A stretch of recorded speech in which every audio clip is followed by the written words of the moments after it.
Right now? I'm good. I'm okay naman and I'm doing well. After nung success nung movie nyo na A Journey, no? Yes. Anong feeling na naging ganun ka-successful siya?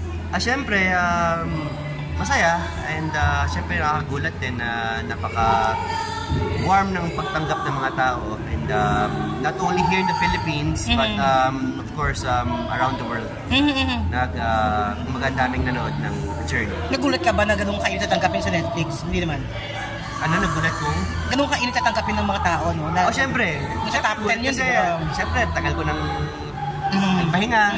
Pati si Kay, si Paolo lang siguro ang active sa amin. And to be received that well sa Netflix, siyempre, nakakataba ng puso.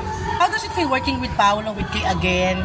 Parang tabing ilog kasi, nakita ko pa rin tabing ilog, pinuntahan niyo pa yung location na yon. Siyempre, it was a treat. Siyempre, it's nice to work with friends and friends that you work with na matagal na. And siyempre, komportable ka pag mga kaibigan ng kasama mong nagtatrabaho.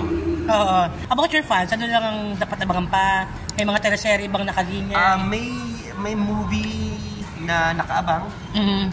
I'm not sure if it's for Netflix or for Film Fest, I'm not sure kung ano. Pero secret muna kung sino kasama, kung kailan ko.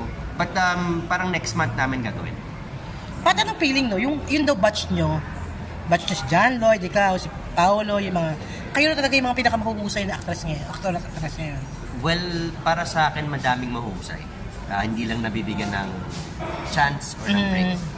And siguro napaka-blessed namin ni Ilog Group na nabigyan kami ng pagkakataon na ipakita ang kaya namin gawin sa larangan ng pag-arte. And nabigyan kami ng chance na mag-grow sa acting.